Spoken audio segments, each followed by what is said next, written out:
An apple pie once stood as a symbol of trust, but today, just one bite, and everything shattered. Gregory Vance wore no tie, no driver, no entourage. He walked into the Harvest Crust Bakery and Grill in Lincoln Falls, once the pride of the restaurant chain he had founded, with the look of a stranger seeking some warmth from a slice of hot apple pie. He didn't say much. Just a worn-out baseball cap, a faded shirt, a somber gaze as if nursing an old, unhealed wound. In front of him was a glass counter full of pies, golden brown crusts, shimmering with a glaze of cinnamon sugar, fragrant with the smell of lightly burnt butter, all of it perfect from the outside. "I'll have a slice of apple pie," he said, his voice low but gentle. The young woman behind the counter didn't even look up, just tapped the register with one hand and silently pushed the receipt toward him with the other. No greeting, no smile, not a trace of what could be called brand pride. Gregory didn't react. He took his tray and sat at a table near the window. Outside, melting snow collected in cold streaks of water, while inside, he was about to do what no one thought he would do: try the pie. The fork cut gently into the crust. Immediately, the filling oozed out, not the soft, sweet apple slices with cinnamon and nutmeg he used to make with his mother, but something loose, viscous, the color of cheap syrup. Gregory brought the piece of pie to his mouth, and after just one chew, his heart sank. A harsh sweetness, an artificial filling, a metallic aftertaste. Nothing was real, nothing was right, nothing belonged to Harvest Crust. He had tasted this pie for 20 years, from the very first versions in his mother's kitchen to the nationally standardized line, and he knew this was not his. Every ingredient was a lie, a betrayal, a shame coated in cinnamon sugar. He didn't slam the table. He didn't get angry. Gregory just quietly set down his fork, gently lifted the ceramic plate, and, underneath it, hidden by a napkin, was the thing that would ignite a firestorm. A faded label, "Apple Filling Fresh Berry Imports."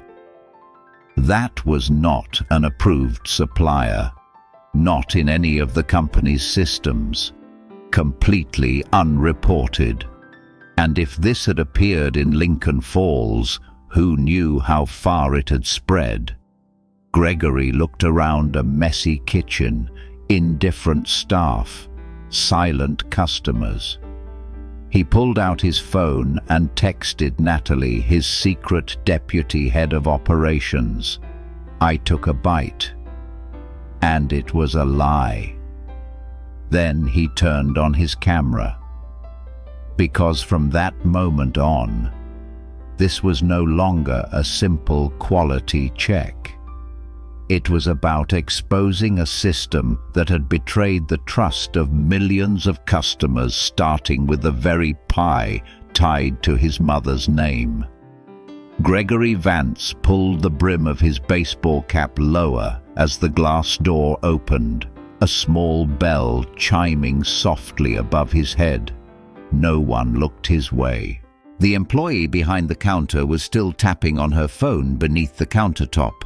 Another employee was busy changing a trash bag, tossing the old one onto the sink without bothering to wash his hands. Gregory's eyes instinctively scanned every detail.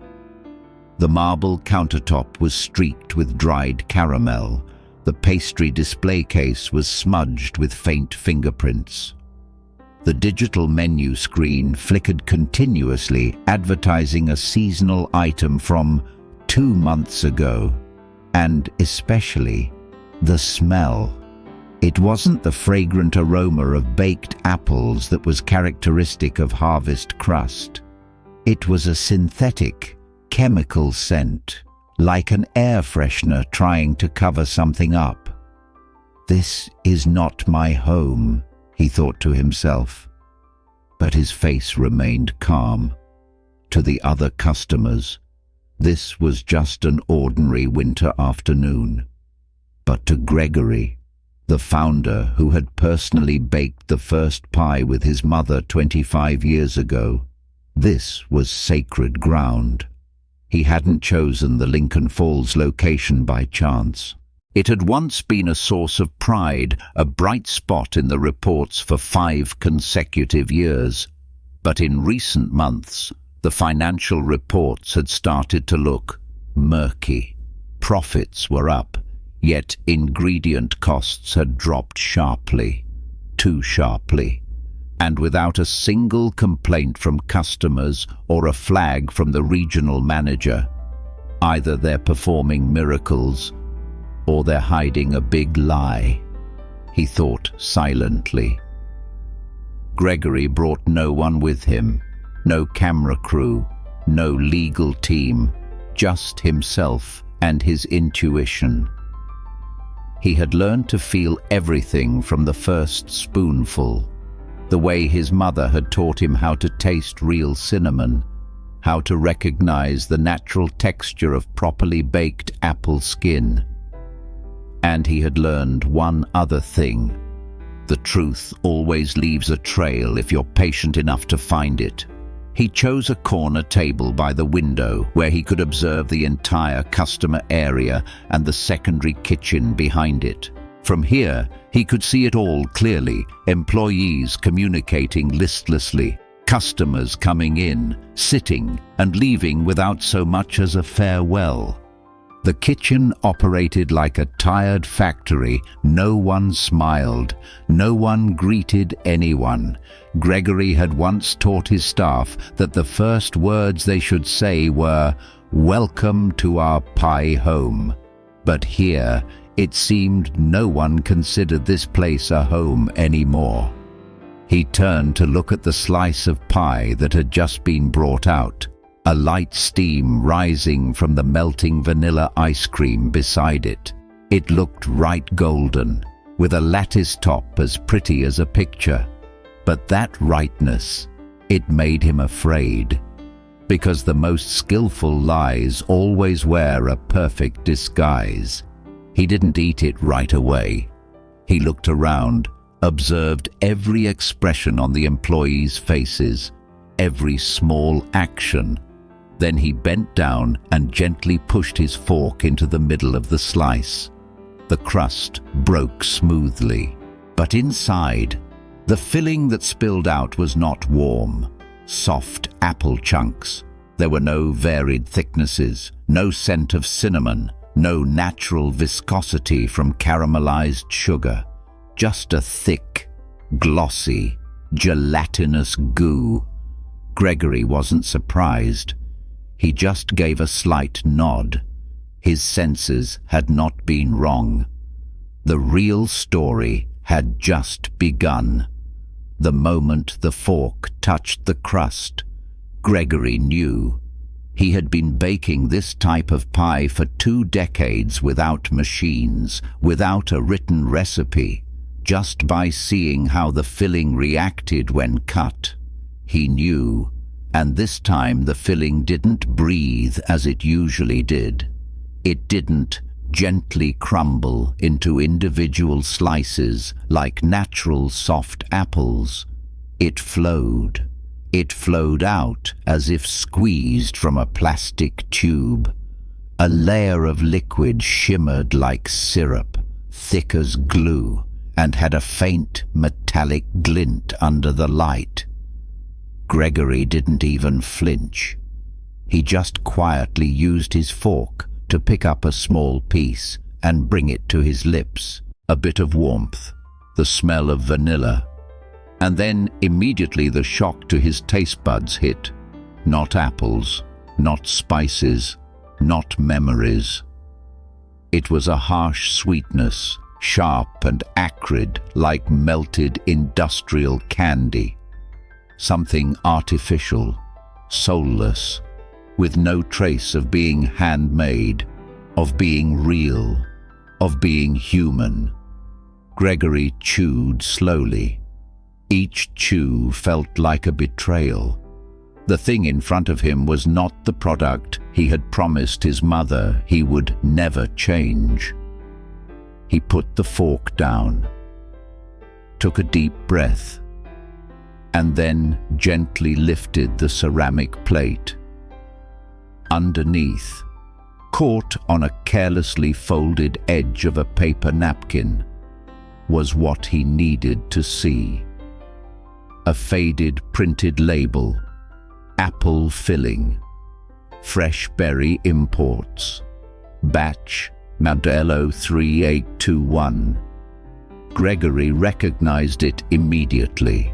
Fresh berry imports was not a registered supplier. The Harvest Crust chain only partnered with 2 domestic farms, all of which used real apples. Handmade production and no preservatives. This name had never appeared in any meeting, any contract, or any email. His hand tightened around the label, a seemingly perfect slice of pie, concealed evidence of intentional fraud. This couldn't be an oversight. It was impossible for someone to have accidentally substituted an ingredient, because all employees were trained changing a supplier required board approval. And now, he was holding in his hand something that no one was authorized to buy, let alone serve to customers. His phone buzzed. A message from Natalie, the deputy head of operations, who was quietly supporting the investigation. "Are you okay?" "Did you try the pie?" Gregory replied with a single word. "Fake." Just seconds later, Natalie responded. "Fresh berry isn't on the supplier list. I'm checking the company's registration records." Gregory put the phone down. For the first time that day, the look in his eyes changed from cautious to determined. He was no longer searching for an answer. He had found the question that needed to be answered. Who had allowed this deception to happen, and how many customers, how many families, had they deceived in the name of a brand he had built on trust? Gregory said nothing more.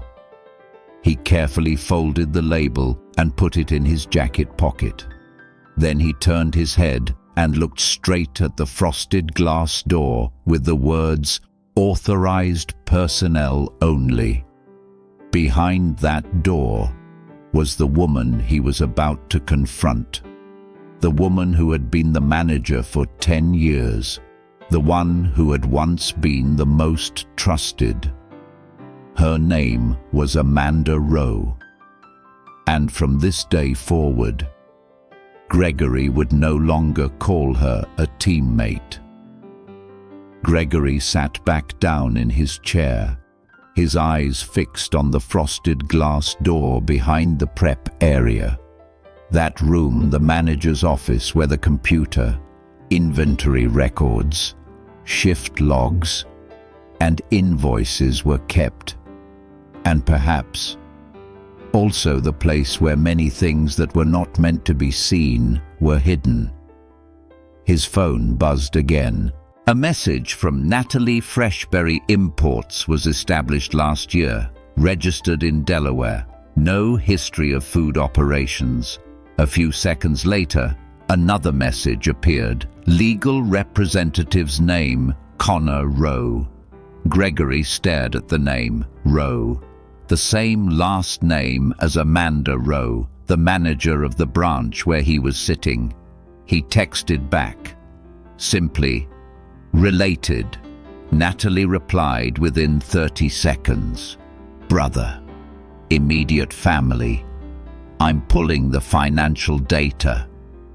Gregory didn't need any more evidence to understand what was happening.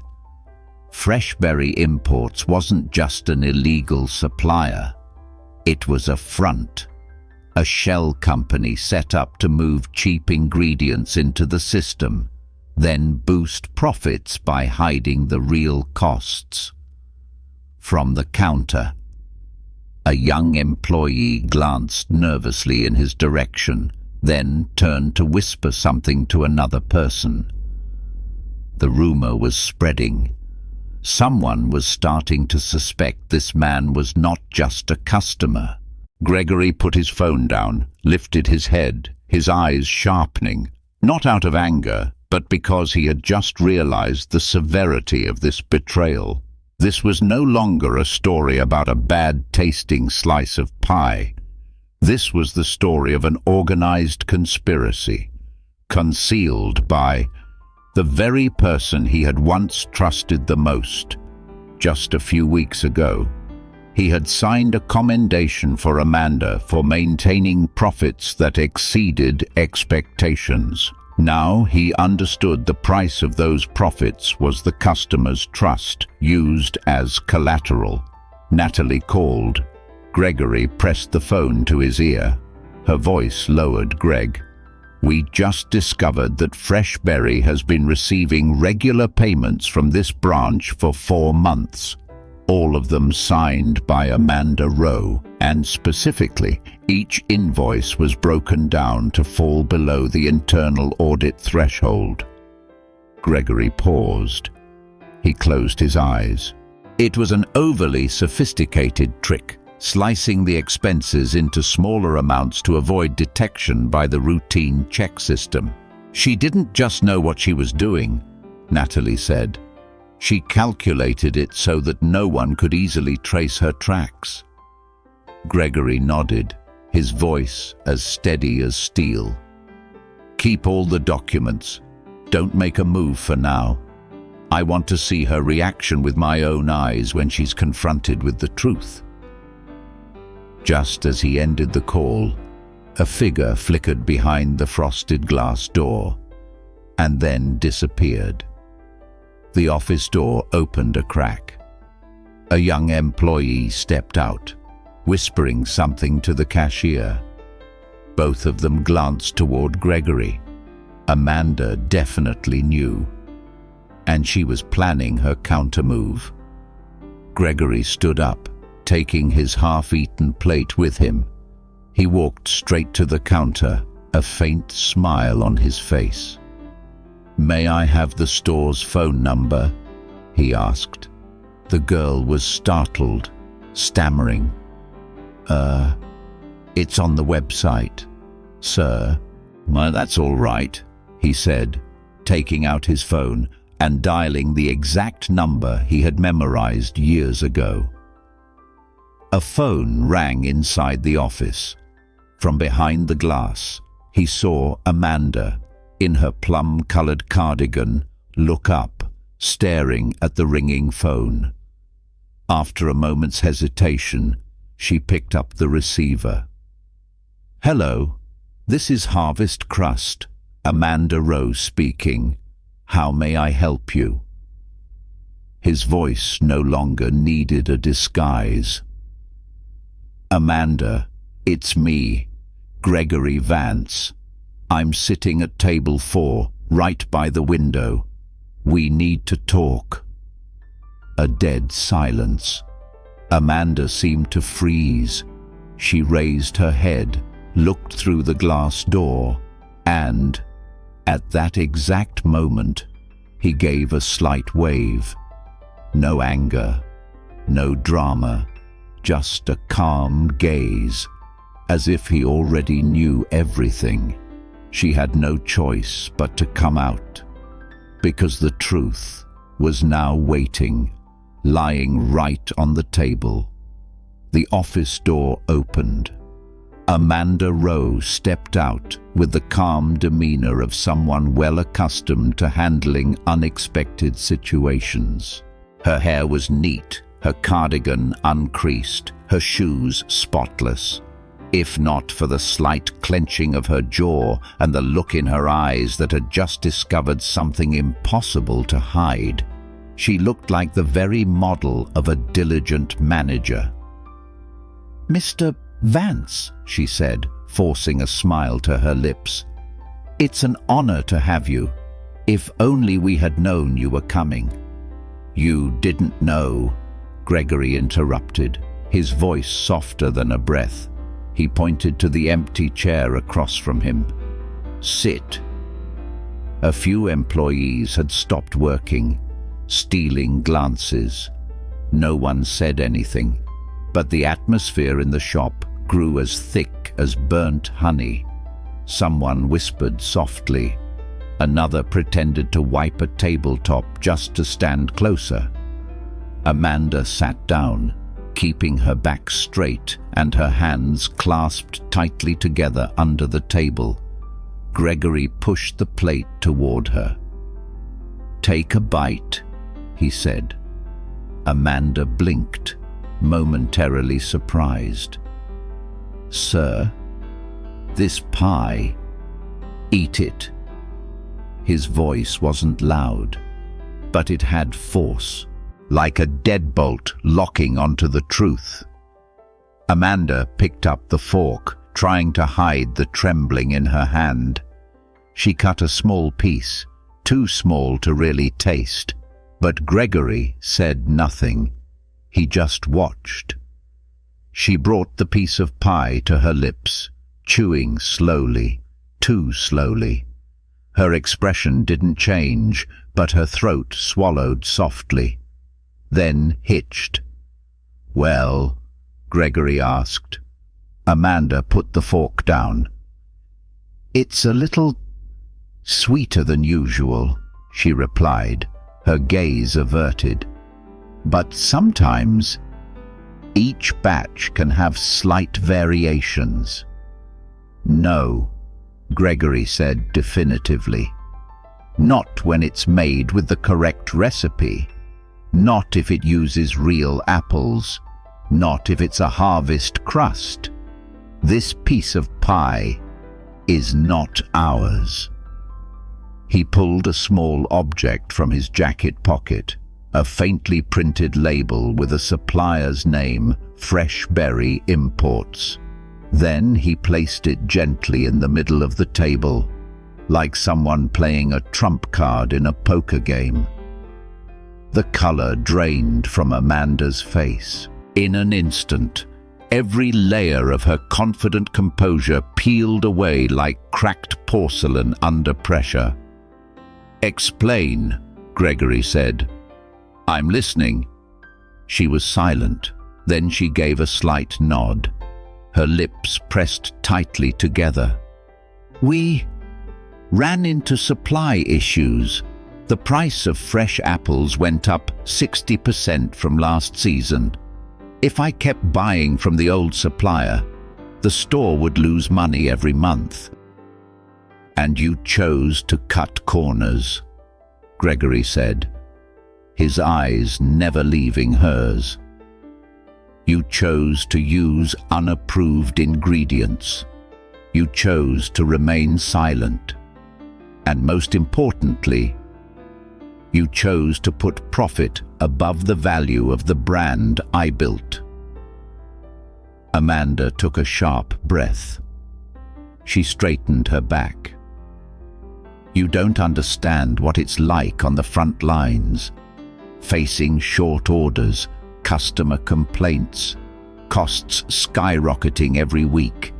I did what was necessary to keep the store alive." "You didn't keep it alive, Amanda.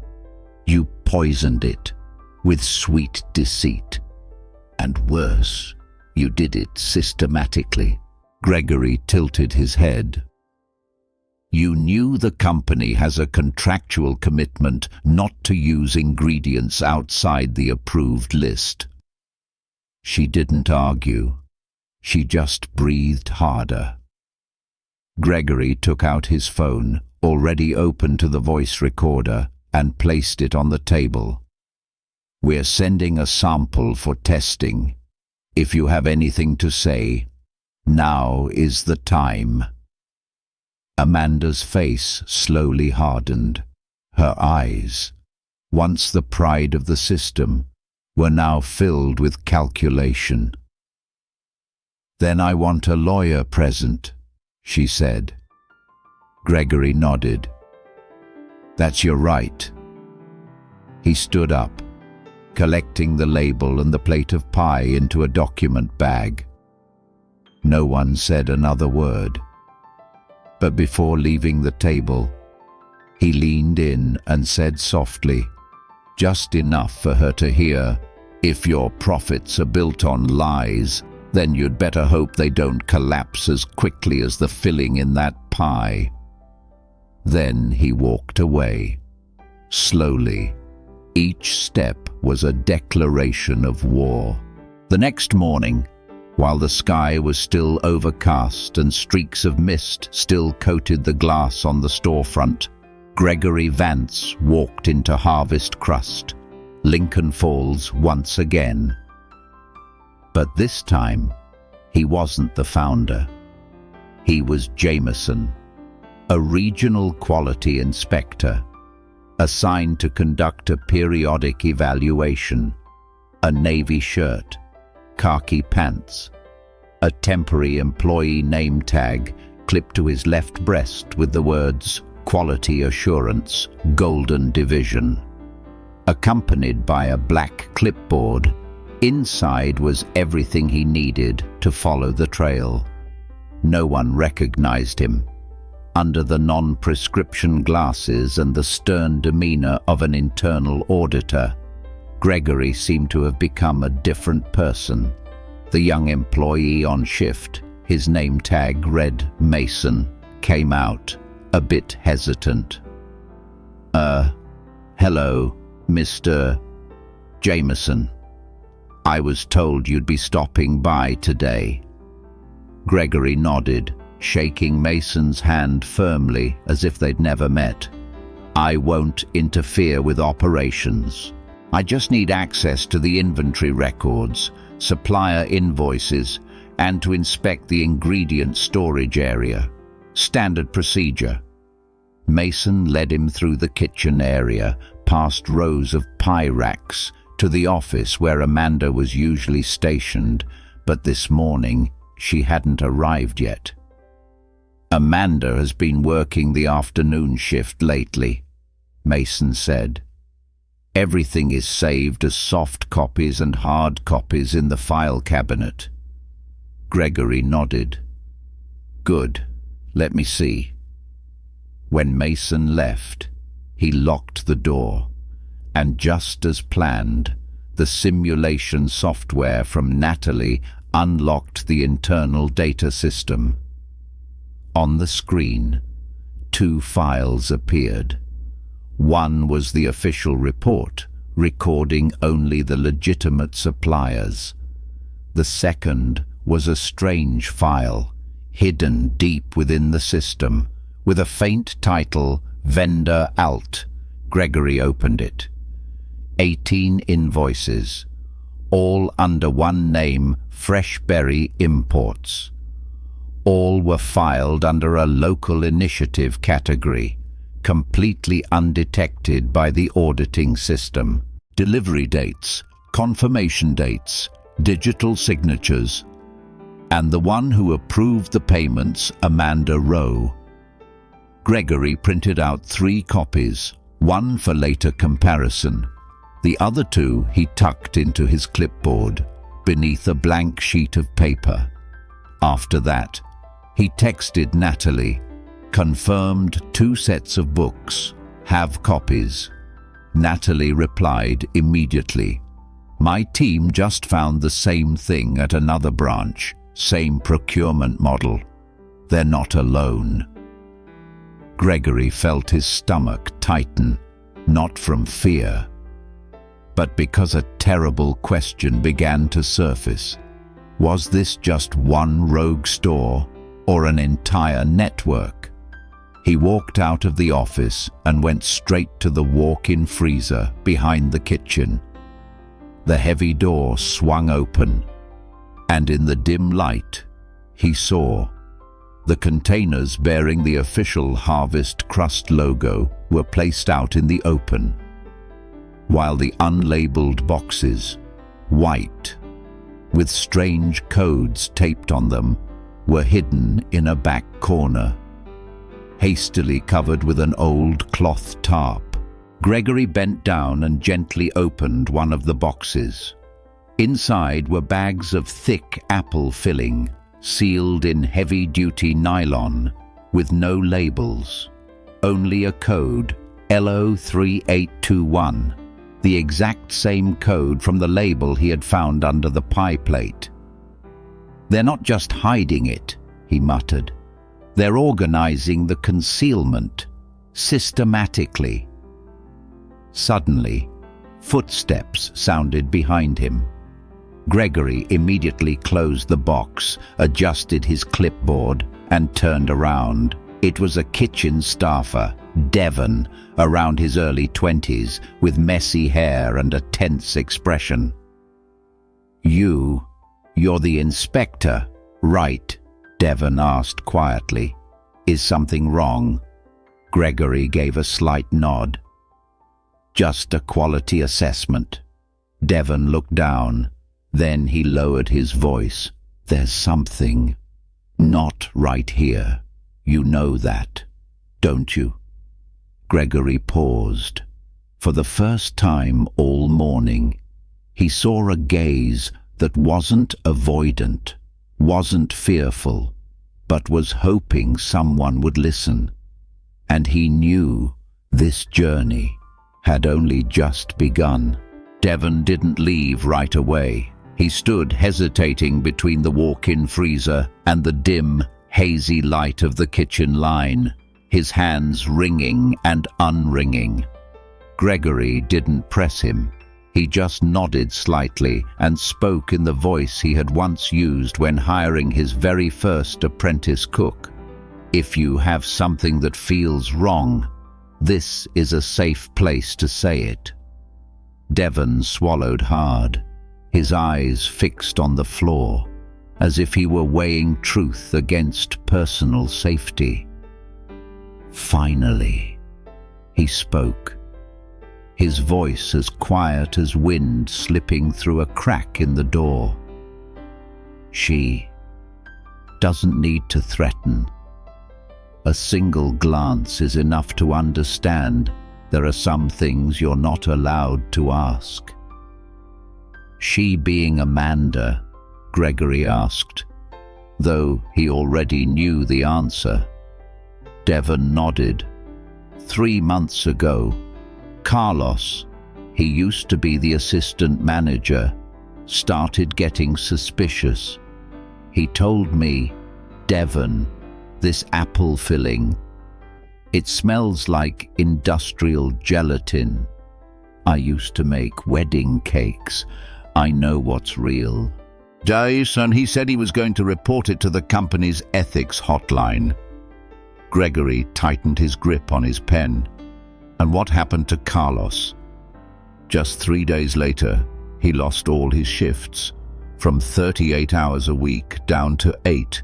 He was moved to the overnight cleaning shift. Then, a week later, he was gone for good. Left no note. Said nothing. We just found his uniform, tossed in the trash bin behind the kitchen." The last sentence landed like a silent punch in the cold air. Gregory took a deep breath and wrote on his clipboard, but his hand trembled slightly. Not from anger, but because he had just seen the clearest consequence of a manipulative system. When employees spoke the truth, they were erased from the system, cleanly. "Did you notice anything else strange?" he asked. Devon hesitated.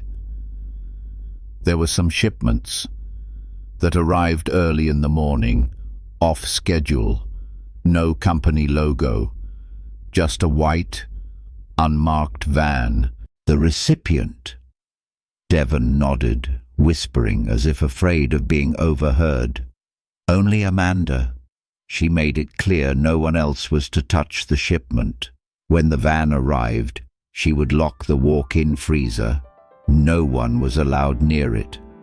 Gregory nodded slowly. The scattered pieces were starting to form a picture. No longer speculation, but a dual system, with a clean version for the company and a dirty, real version for personal profit.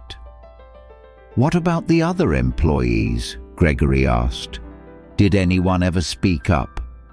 No one dared. Devon shook his head. "We all had to sign an internal confidentiality agreement. Not to post anything about ingredients online, not to answer customer questions, not to talk to anyone who wasn't an employee." "Did you read the contents carefully?" Devon looked down. It wasn't like a normal agreement. No official letterhead, no contract code, just a few paragraphs of plain text. And at the bottom was Amanda's signature. Gregory narrowed his eyes. A fake NDA, designed to legitimize silence through fear. He hastily jotted in his notes, "Invalid NDA, an internal manipulation tool." Devon looked at him one last time, his eyes worried. "Mr. Jameson, I don't know who you are, but if you're here to fix things, please don't give up halfway, because around here, the good people leave, the silent ones survive." Gregory placed a light hand on the young man's shoulder. "I came to find the truth, and this time, the truth won't be locked in the walk-in freezer anymore." Devon gave a slight nod and left the freezer. Gregory stood alone, his breath turning into a thin mist. But the air was no longer cold from the freezer, but from the revulsion spreading from threats disguised as a human resources smile. And he thought to himself, if the pies are fake, the books are fake, and even safety is fake, then the only thing that's real is the fear, and he would be the one to tear it apart. After inspecting the kitchen, Gregory continued his investigation by listening. He requested to meet with each employee as part of the periodic evaluation process. No rushing, no pressure. Simply, "I want to understand how this store operates from your own perspective." Within 2 hours, Gregory had spoken with nearly the entire morning shift staff. What he heard was repeated like a carbon copy. "There are no problems here. Amanda runs things very professionally. Everything is up to company standards." The smiles were too similar. The answers were too perfect, as if someone had written a script and they had all just memorized it. Only one person was different. The girl walked into the interview room with her backpack slung crookedly over one shoulder, her uniform slightly wrinkled, her hair tied back in a hurry. Her name tag read Tasha, no older than 19. Her gaze was furtive, like a young sparrow that had just fallen from its nest. Gregory offered a warm smile. "Tasha, I just want to ask a few simple questions. How long have you been working here?" 3 weeks, she replied softly. "This is my first job. So how do you find everything?" She was silent for a few seconds. "It's okay." "Okay," Gregory repeated. "Have you seen anything at the store that surprised you?" Tasha bit her lower lip lightly. Then, her voice as quiet as a midnight whisper. "Are you sure? What I say won't get me fired." Gregory leaned forward, placing his pen down on the table. Tasha, this is a safe space, and if you're holding something inside, now is the time to breathe. She looked at him, a look to make sure the person across from her truly wanted to hear and wasn't just pretending to listen like so many others. And then the floodgates opened. My first week here, Amanda gave us a paper to sign called a confidentiality form. It didn't look like normal company paperwork. No logo, no code number. No one explained it. She just said, "Sign it, or you're fired." Gregory nodded slowly. "Do you still have a copy?" I took a picture of it. I was scared, but I was also scared of being caught with it. "What else did you find unusual?" Tasha licked her lips, as if trying to swallow her fear. Some days, a delivery van would come before we opened. A white van, no logo. Amanda would go out to receive it. No one was allowed near. We were ordered to clean the restrooms or reorganize the storeroom at that exact time. One time, I accidentally went back to the kitchen for a bottle of water. She yelled at me. "If you're curious again, you're fired." Gregory's hand tightened slightly. "Do you know what that van was carrying? Pies, filling, even boxes of ingredients. But they were all white, unlabeled boxes. I remember a faint printed code, 0321, because I accidentally wrote it on an inventory checklist, and Amanda made me tear it up." Gregory froze. That code, it was the exact code on the label he had found under the pie plate. It was no longer a coincidence. It was evidence, repeated, systematic. He asked softly, "Have you heard of someone named Carlos?" Tasha nodded. "I never met him, but people mention his name in the kitchen, like it's forbidden. Marcus, the one in charge of inventory, once let it slip that he said something about the pie filling, and then he disappeared. No resignation letter, no transfer to another branch. Even his uniform was thrown out behind the kitchen like trash." She looked up, meeting Gregory's eyes directly, and for the first time, her voice was more certain than ever. "Everyone here is scared, but no one dares to speak, because if you speak, you disappear. But I'm tired. If you're really here to fix things, then please don't leave like the others before you." Gregory didn't answer right away. He looked at the young girl before him, an age where she couldn't yet grasp the value of shares or supply chains, but she understood perfectly what it felt like to have her voice taken away. He stood up and walked around the table. He placed a hand on her shoulder. "Tasha, some people keep the system running by staying silent. But you're bringing it back to life by daring to speak." That afternoon, as the shift was settling into its familiar rhythm, Gregory sat alone at the end of a row of chairs in the employee break room, his clipboard resting on his lap, the Jameson name tag still neatly on his chest. No one paid much attention to him, which was what he needed.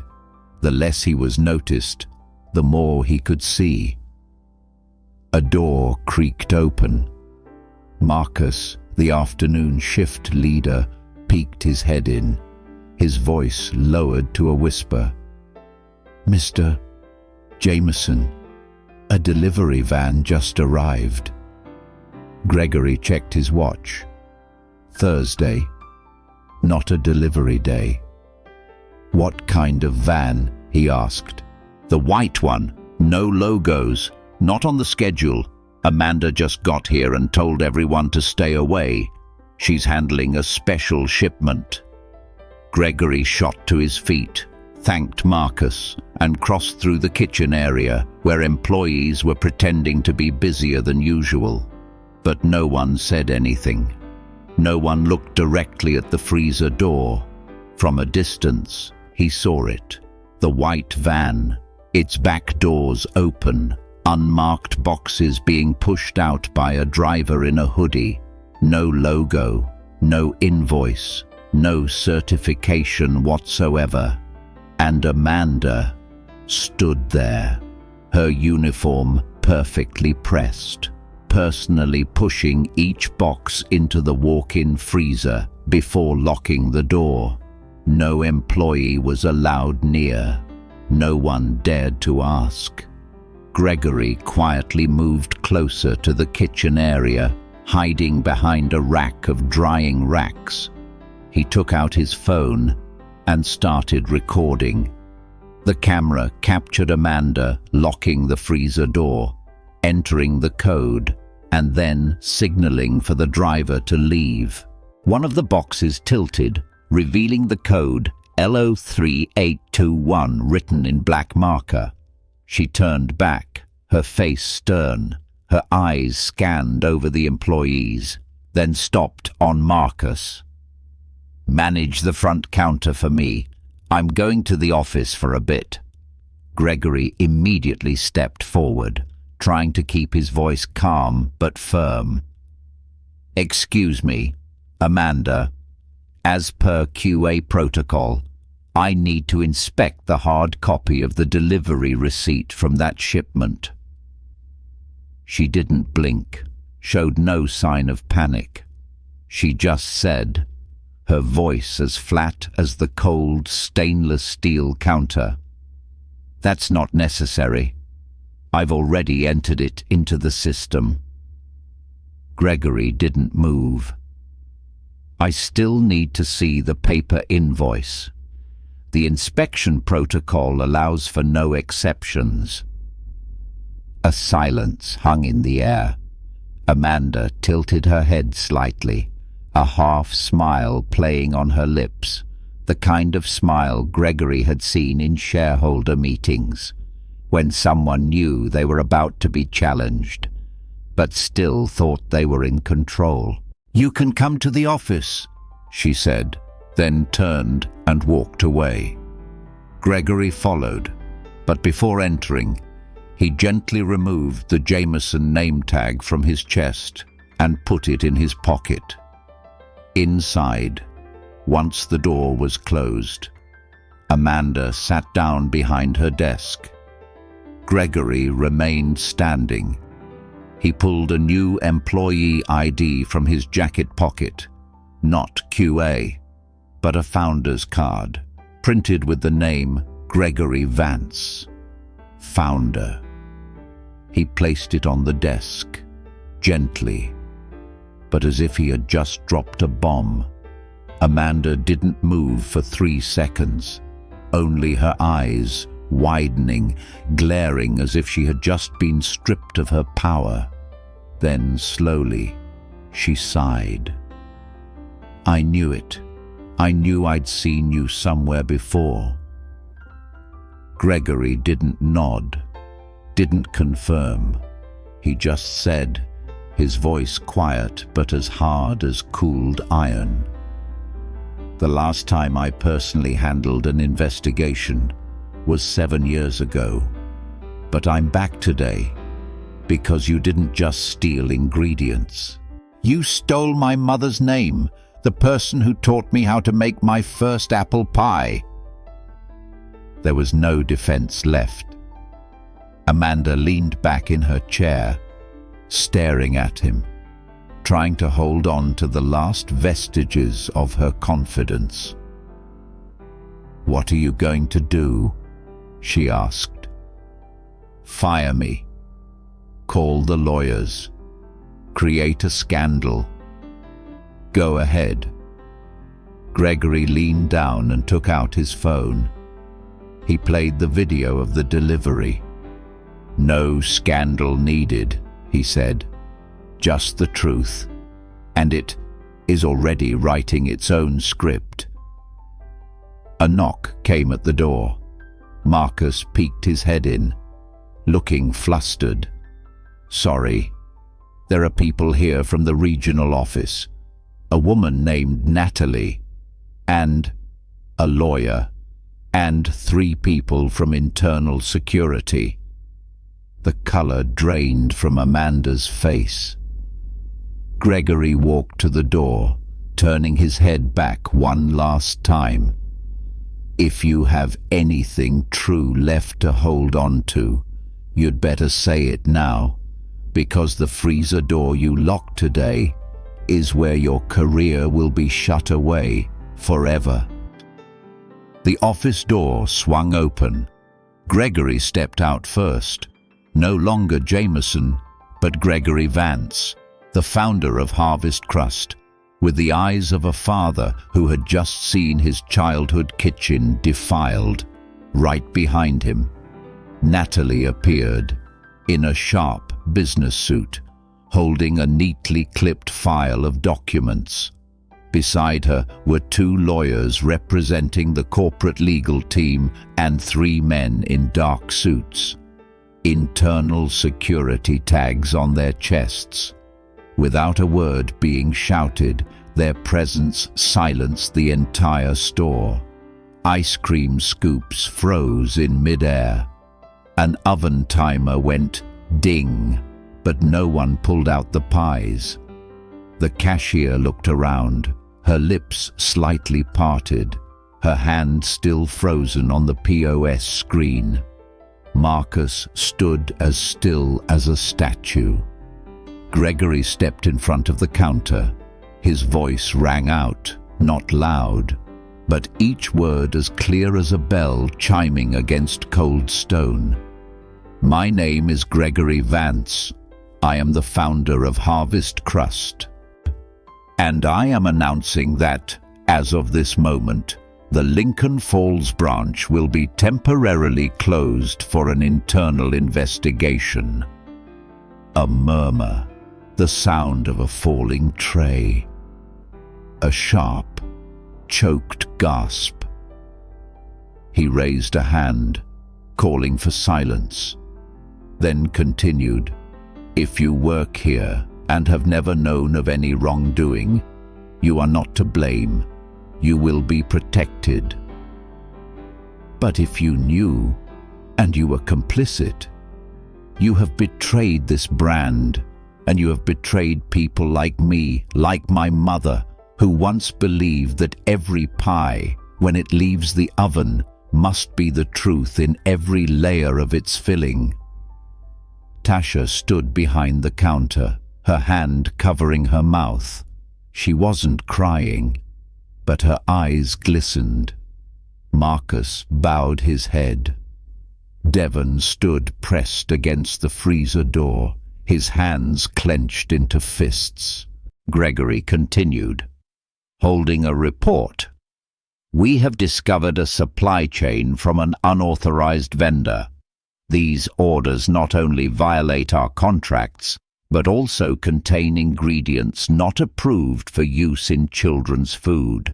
We have collected copies of the dual invoices, internal warehouse codes, and video evidence." He turned his head, looking toward the office where Amanda stood behind the glass, motionless like a melting stone statue. No more smile, no more excuses. Just a person confronting the truth she had avoided for too long. Natalie stepped forward, speaking in a professional tone. "All employees will be placed on paid leave for 7 days. During this time, we will conduct individual interviews. Those who cooperate fully and tell the truth will be retained. Those who were directly involved will face full legal responsibility. Gregory turned back to the crowd and took a deep breath.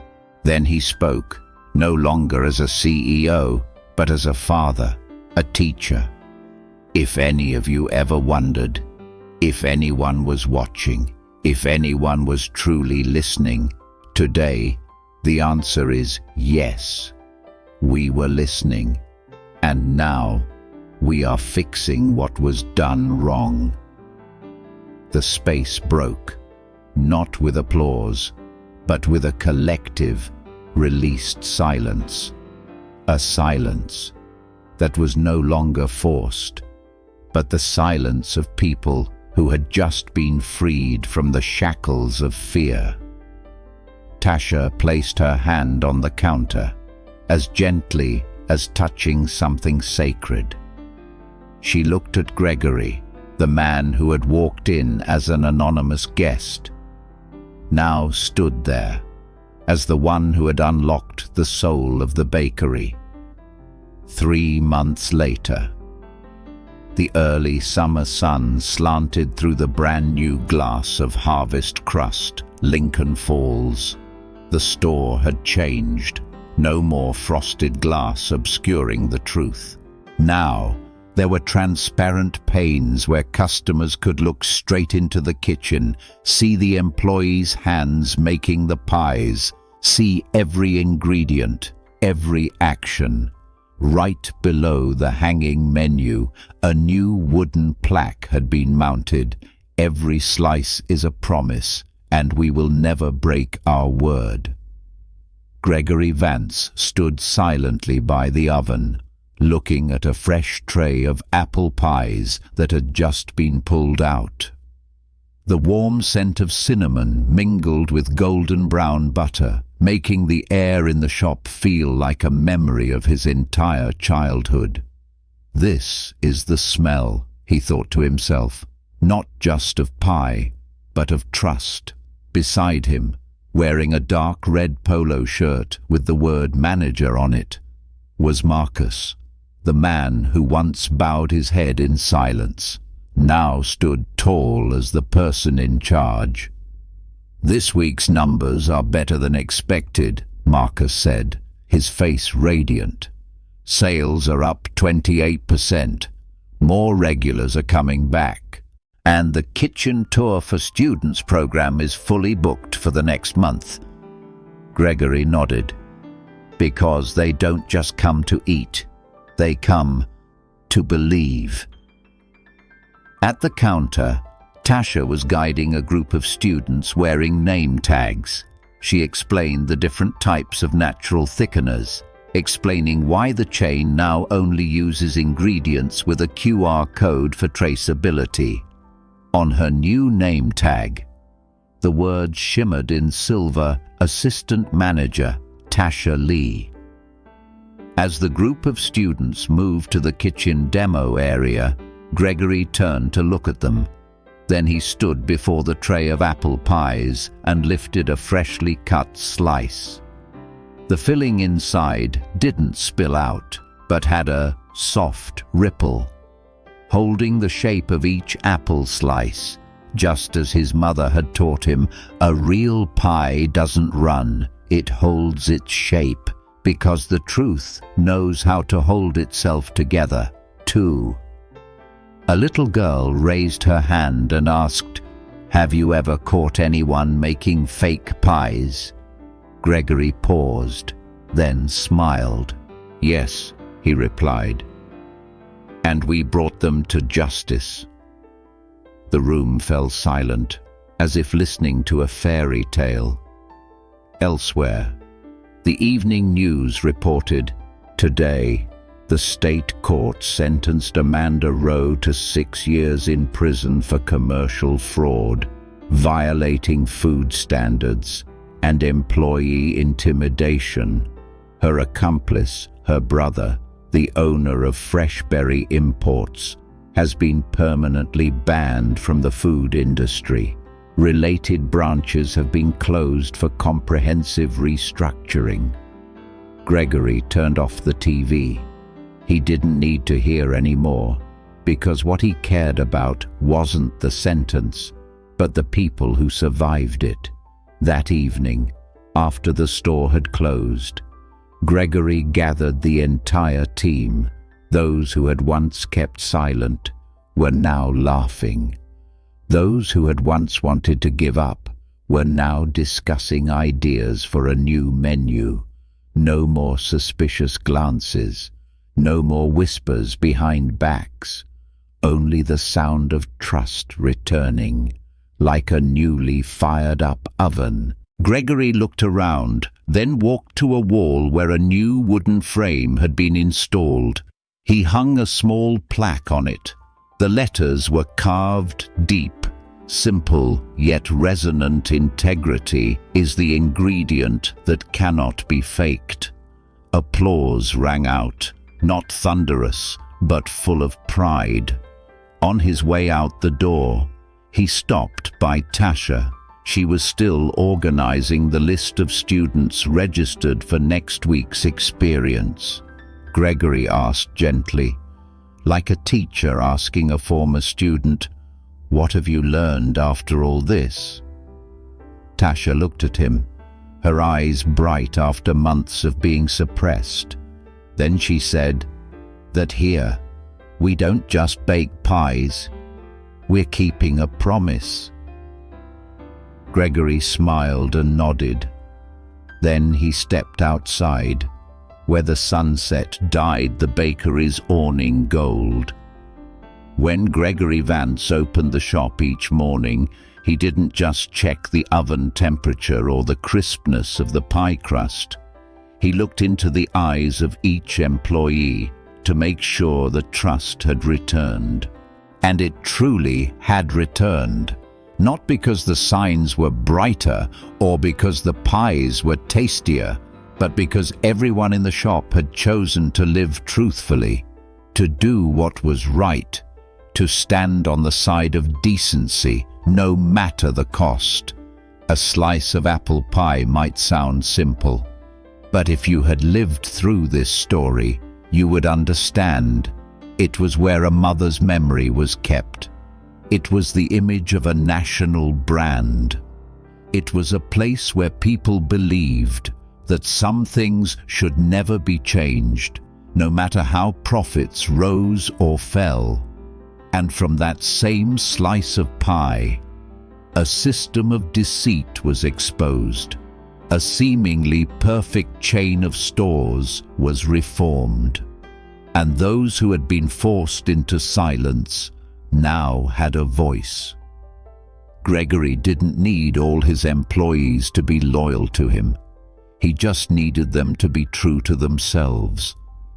Tasha, the young girl who once only knew silence, was now the one leading students on kitchen tours, teaching them about transparency in food. Marcus, once a shift leader who only knew to bow his head, was now the first to speak up if something was wrong, and the customers, who had once left in doubt, now returned not just to buy a pie, but to feel respected. 3 months, an investigation, multiple sentences. It could make a person weary.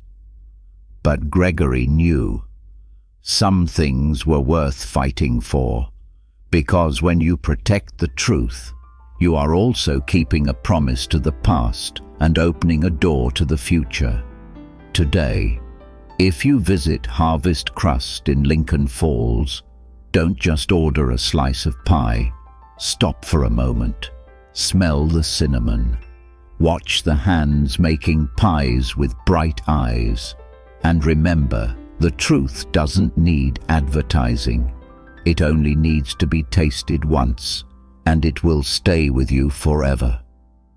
Sometimes, what makes a pie truly special isn't in the ingredients, but in the silent promise behind it that we will not fake it, that we will not be silent, and that the truth even if buried under a crispy crust, will eventually spill out. If this story touched you, share it, because sometimes a single slice of pie is enough to change an entire system.